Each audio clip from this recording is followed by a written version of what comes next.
It all started as a silly idea, one of those things you come across while scrolling social media late at night.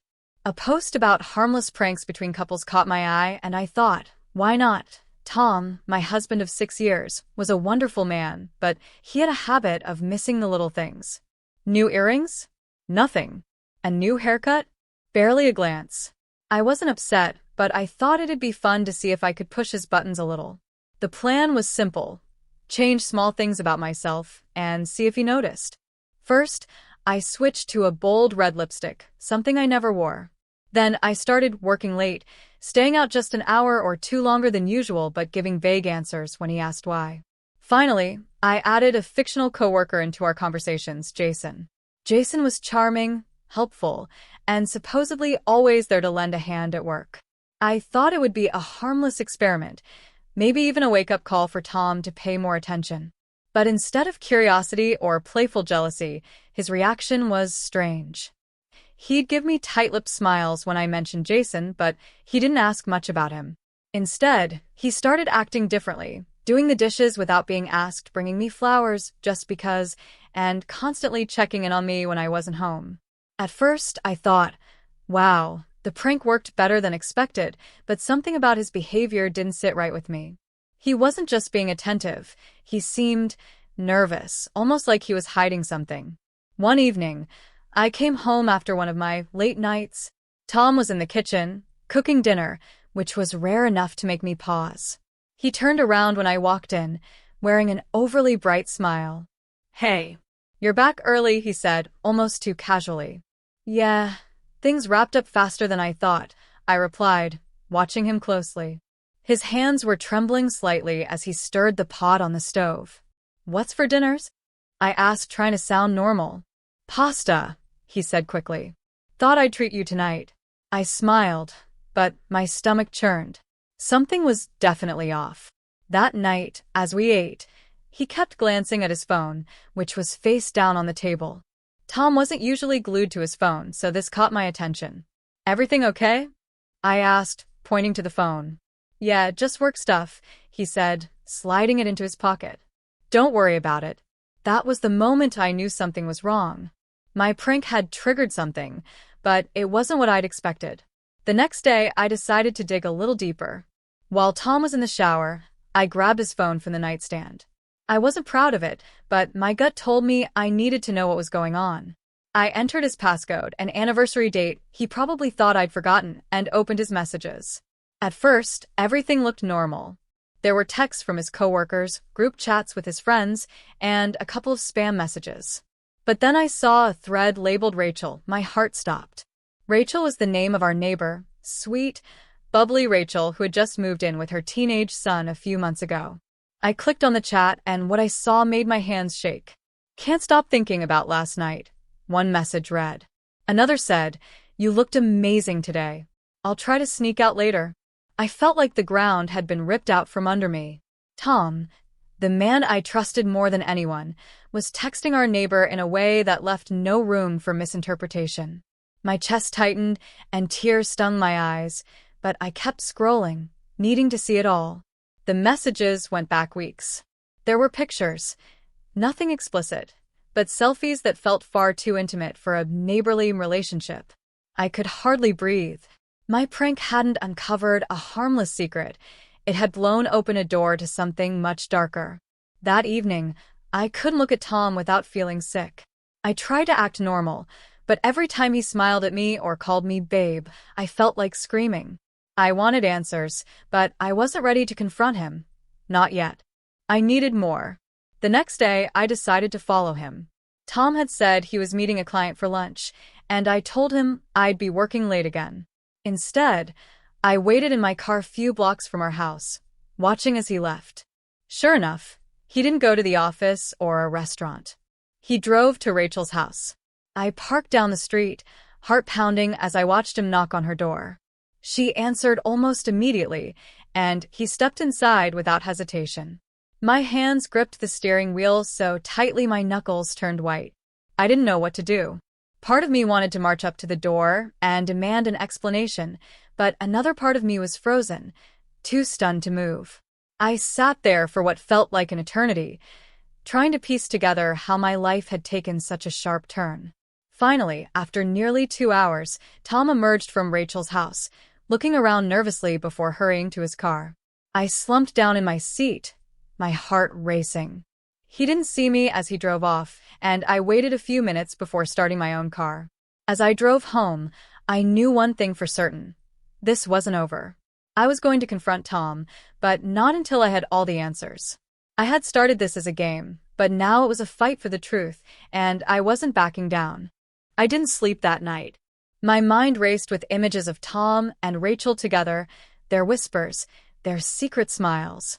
I kept replaying the messages I'd read, the photos I'd seen, and worst of all, Tom walking into her house, as if it were nothing. As if I were nothing. Every fiber of my being told me to confront him immediately, but I knew I couldn't go in blind. I needed the whole story. The next morning, Tom was his usual self, humming as he brewed coffee. He kissed my forehead and asked if I wanted anything for breakfast. I stared at him, trying to reconcile the man who was so affectionate with the one sneaking around behind my back. "I'm good," I muttered, forcing a smile. My stomach churned. He left for work a little later, and as soon as I heard his car pull away, I sprang into action.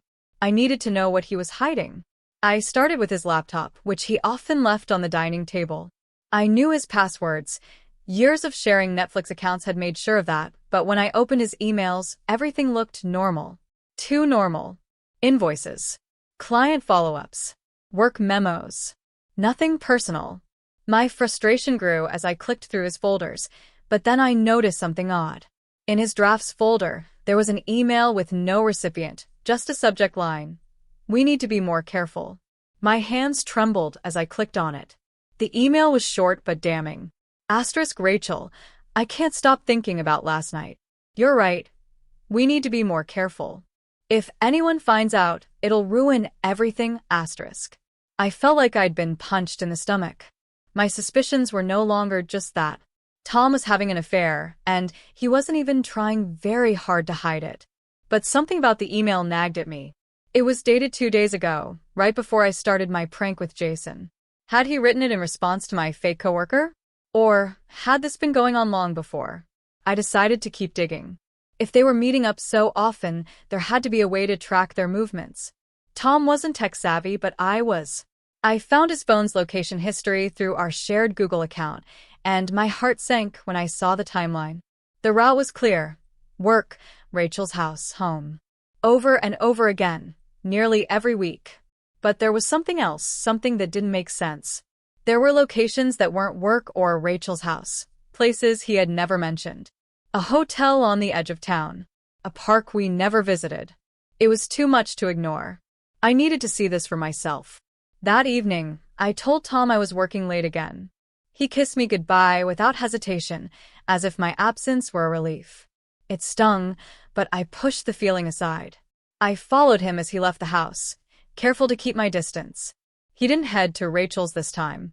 Instead, he drove to the hotel I'd seen in his location history. I parked down the street and watched as he walked inside.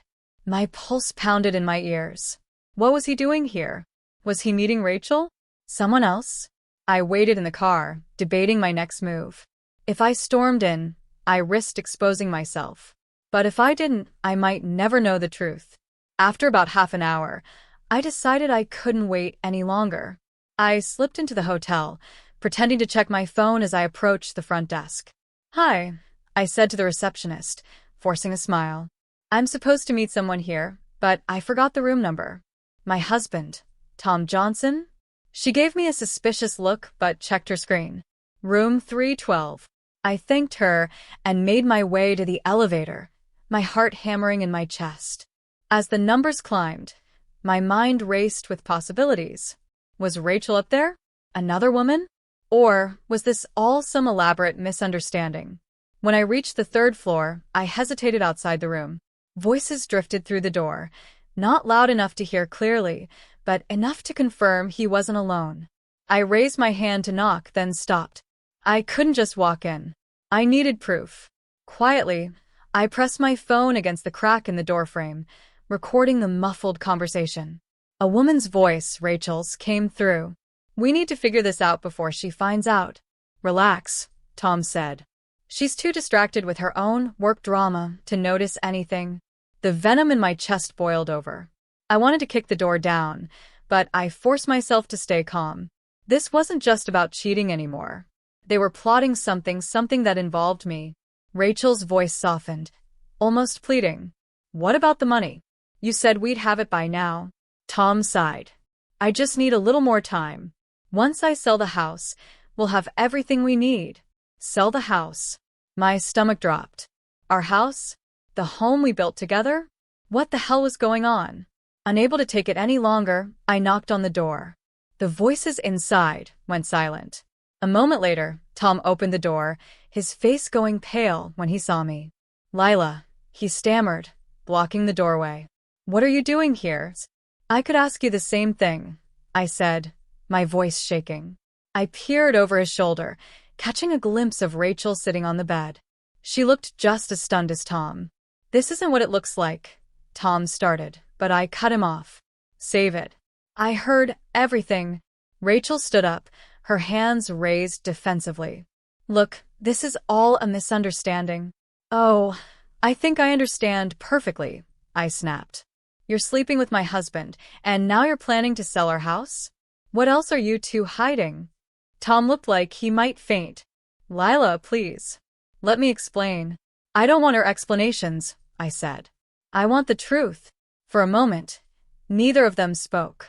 Then Rachel, of all people, broke the silence. She's going to find out eventually, she said to Tom. You might as well tell her. Tell me what? I demanded. Tom's face crumpled and he whispered, It's not just the house. There's a lot more. And you're not going to like it. I stared at him, waiting, but he couldn't meet my eyes. My heart pounded as Rachel crossed her arms and said, Tell her about the debt, Tom. Tell her how you gambled everything away and how we're trying to fix your mess. My vision blurred as the world seemed to tilt around me. Debt? Gambling? This wasn't just about infidelity anymore. My entire life was unraveling, and the man I thought I knew was at the center of it all. Tom stood there, pale and sweating, while Rachel avoided my gaze. I could feel my hands trembling as I tried to process what Rachel had just said. Debt? Gambling? My husband, who'd always been so careful with our finances, was apparently hiding something so massive I could hardly breathe. Debt. I finally managed, my voice shaking. What is she talking about, Tom? He hesitated, his mouth opening and closing like he couldn't decide where to start. Rachel, on the other hand, had no problem stepping in. Your husband has a gambling problem, she said, her tone flat. He's been coming to me for help, claiming he can't let you know because it would destroy your marriage.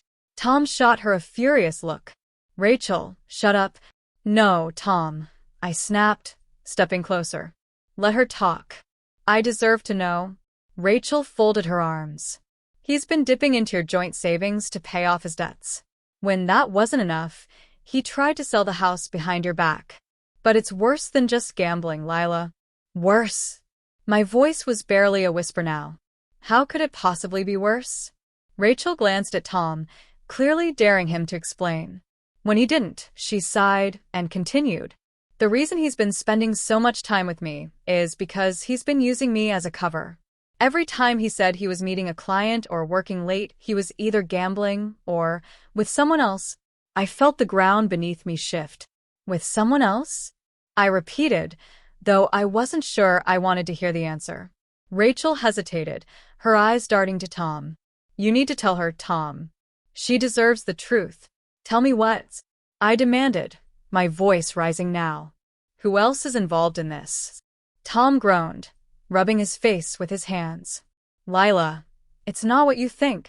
Then explain it to me. I shouted, feeling my control slipping. Because right now, it looks like you're cheating on me and ruining our life behind my back. He finally looked up, his eyes filled with something that almost resembled regret. Fine, he muttered. Yes, I've been gambling. Yes, I've lost money. Too much money. And yes, I've been seeing someone. My heart shattered in an instant, but I refused to let him see me break. Who is it? I asked, my voice deadly calm. Tom didn't answer. His silence was deafening, and Rachel's pointed glare only made it worse. I turned to her, desperate for answers. "Rachel, if you know something, tell me," I said. She sighed, shaking her head. "It's not just me, Lila. He's been using me as a go-between to cover up his other affair." I blinked, stunned. "Other affair? What are you talking about?" Rachel hesitated, then pointed toward the nightstand. "Check his phone. He's been messaging her nonstop." "I've seen it." Tom lunged forward. "Don't." But I was faster.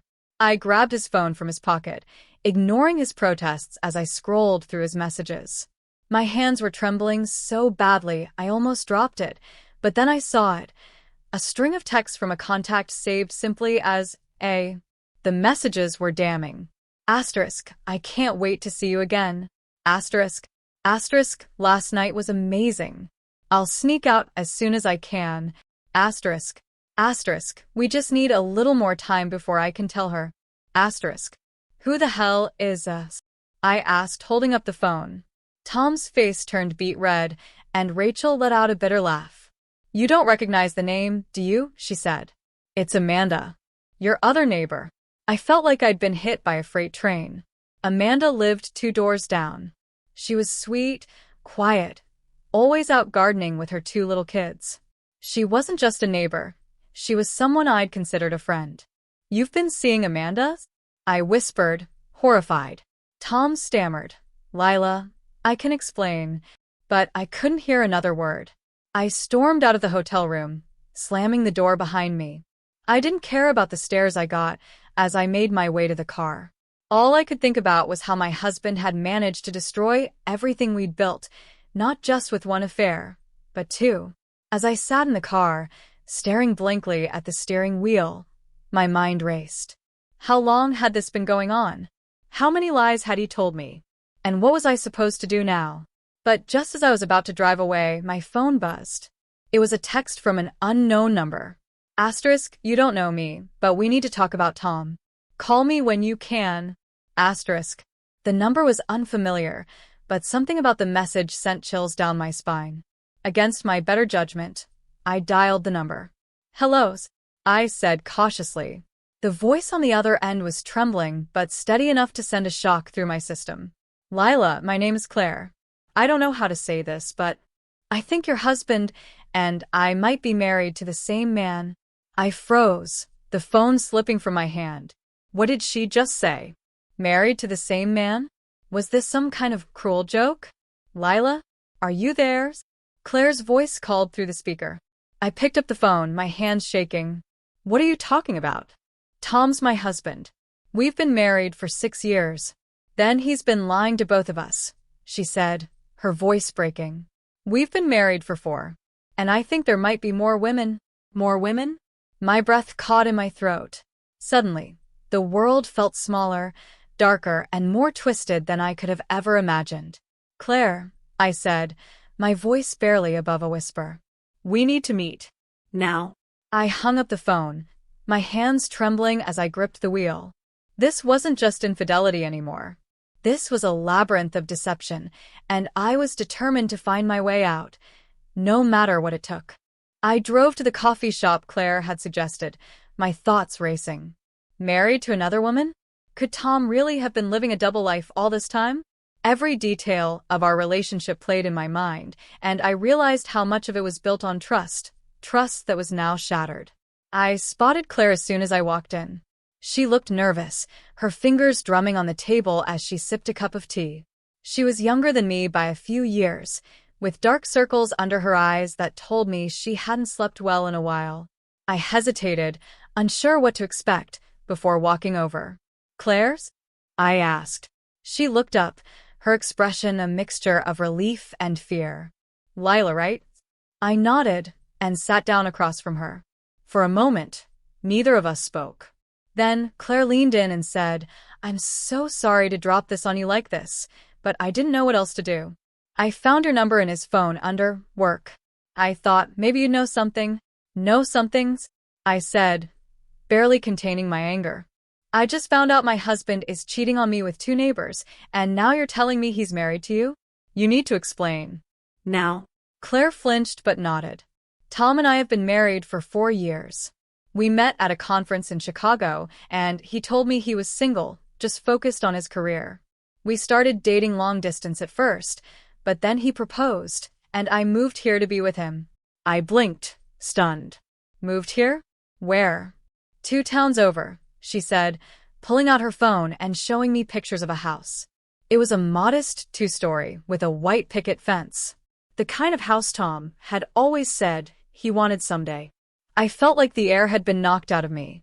He has a whole other house. Claire nodded, tears welling in her eyes. He splits his time between us. He told me he worked late or had business trips whenever he stayed with you. I didn't know about you until last week. What happened last week? I demanded, my voice sharper than I intended. I found a receipt, she said, digging through her purse. She pulled out a crumpled piece of paper and slid it across the table. It was for a gift, jewelry. At first, I thought it was for me, but I never got it. So, I confronted him. That's when he admitted he was seeing someone else. Just someone else? I scoffed, barely able to contain my fury. Try 3. At least. Claire's face crumpled. 3? Oh my God. I leaned back in my chair, my head spinning. How does he even keep this up? The lies, the houses, the women? It doesn't make any sense. It gets worse, Claire said, her voice trembling. When I confronted him, he told me he was in trouble. He said he owed money to some dangerous people, and if I told anyone about us, they'd come after me. I froze. What kind of trouble? She shook her head. I don't know exactly. He mentioned gambling and something about a loan shark. But I think there's more to it. A few weeks ago, he made me sign some paperwork, something about refinancing the house. I think he's using me to cover his debts. My blood ran cold.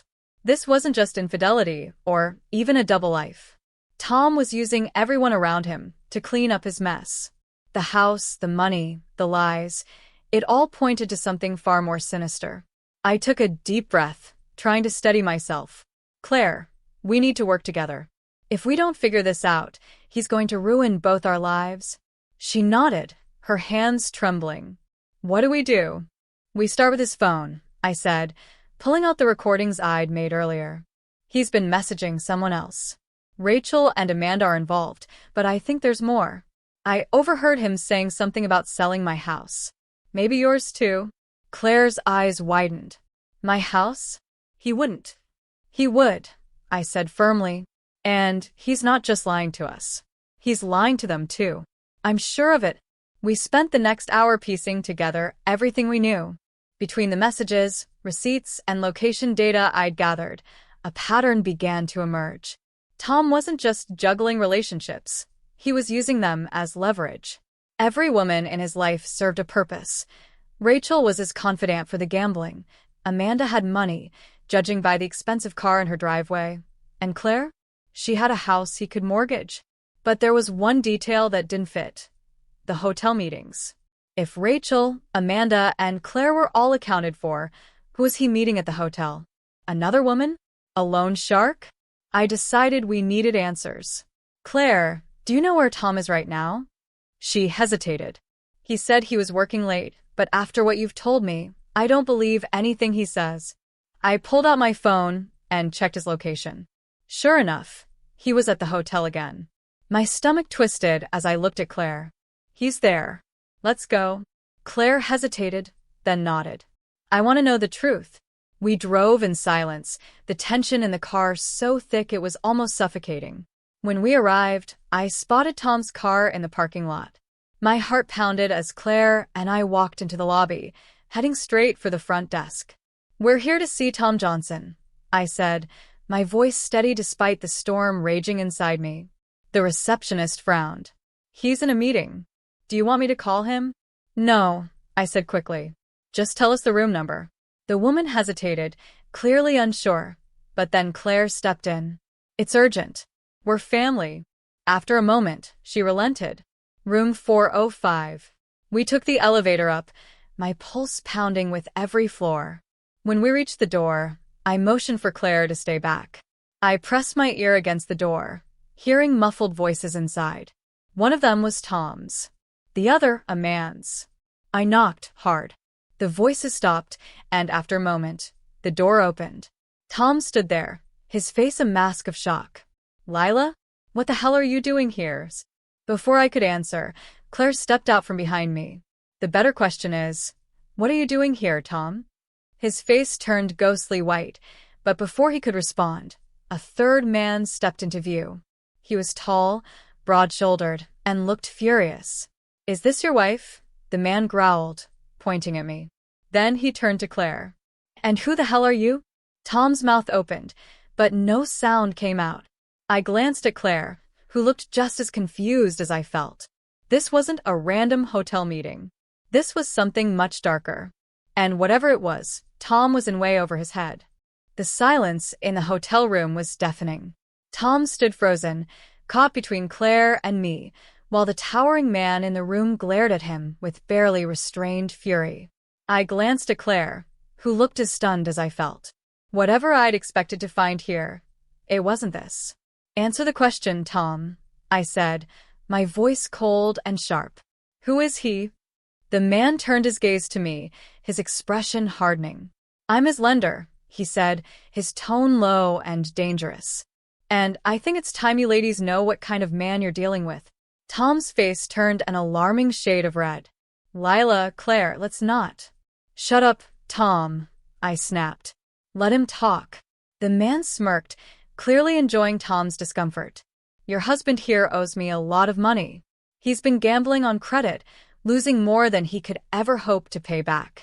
When he ran out of cash, he started offering up collateral. Collaterals? Claire asked, her voice trembling. What kind of collateral? The man crossed his arms, leaning casually against the doorframe. Your houses, for one. He promised me he could sell them and pay off his debt. But when that didn't pan out fast enough, he got creative. Creative? I asked, my stomach twisting. What does that mean? The man's smirk widened. He introduced me to Rachel. Sweet girl. She had some assets of her own, and your husband convinced her to take out a loan to help him. Of course, that only put her in my pocket too. My breath caught in my throat. You mean she doesn't know? Not the full story, he admitted. She thinks she's helping him with a business venture. But trust me, she'll find out soon enough. I turned to Tom, my anger boiling over. So, this is what you've been doing? Gambling away our money, dragging other people into your mess, and lying to everyone? Tom raised his hands defensively. Lila, please, I was trying to fix it. I thought if I could just win back what I lost. Win back what you lost. Claire interrupted, her voice rising. You've destroyed everything, Tom. You've been lying to me, to Lila, to Rachel, to God knows how many other people. The lender, clearly bored of the drama, checked his watch. As entertaining as this is, I'm not here for a soap opera. Tom, you've got 48 hours to pay me, or I start collecting. What does that mean? I demanded, stepping forward. Collecting how?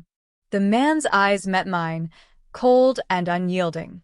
I'll take the houses, the cars, whatever I can get my hands on.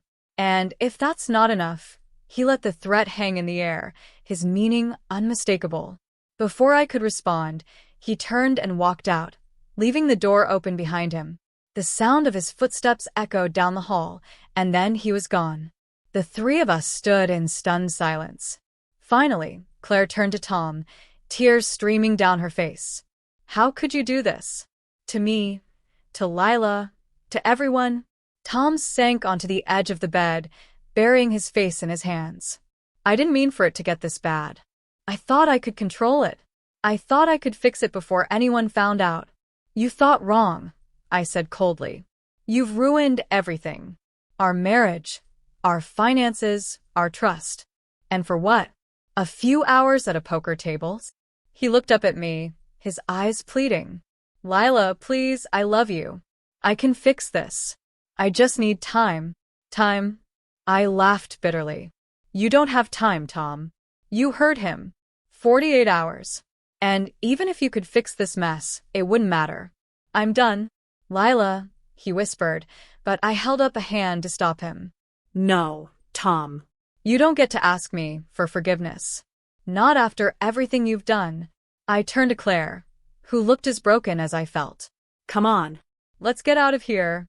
She nodded, and together we walked out, leaving Tom sitting in his wreckage. As we rode the elevator down, I felt a strange sense of clarity. The man I'd loved, the man I'd built a life with, had been nothing but a lie. But now I was free. In the days that followed, everything unraveled. I filed for divorce immediately, freezing our joint accounts to stop Tom from causing more damage. Claire did the same, moving out of her house and cutting all ties with him. Rachel found out about the loans and confronted Tom, and from what I heard, she didn't hold back. Amanda? She packed up her kids and moved away without so much as a goodbye. Tom's web of lies collapsed around him, leaving him with nothing. The lender made good on his threats, repossessing the houses and cars Tom had tried to leverage. By the time it was over, Tom was left with nothing but a mountain of debt and a ruined reputation. As for me, I rebuilt my life, piece by piece. It wasn't easy, but with every step, I felt stronger. Claire and I became unlikely friends, bonded by the shared nightmare Tom had dragged us into. Together, we supported each other, refusing to let his betrayal define us. Looking back, I'm not sure what hurts more, the lies or the love I thought we had. But one thing is clear, Tom's double life didn't break me. It made me stronger, sharper, and more determined to never let anyone take advantage of me again.